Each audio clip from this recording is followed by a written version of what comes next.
Mobile ছাড়া কিছুই খেতে চাই না, সারাক্ষণ মোবাইল দেখে আর গেম খেলে। আসামি সম্পূর্ণরূপে মোবাইল আসক্ত। আসামি মোবাইল দেখতে দেখতে ডিসপ্লে ভাঙা রেকর্ড আছে। মহামান্য আদালতের কাছে আসামির আজীবন মোবাইল নিষিদ্ধ করার অর্জি জানাচ্ছি। Order order.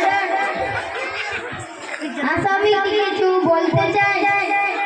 আমি ভুল করেছি, আমি অপরাধী। খেতে চাইনি বলে কেউ গল্প করে আদর করে খাওয়াইনি তো, আমাকে মোবাইল দিয়েই ভুলিয়েছে। আমিও ভুলেছি, এখন মোবাইল ছাড়া খেতে ইচ্ছে করে না। তুমি মোবাইল গেম তো খেলো।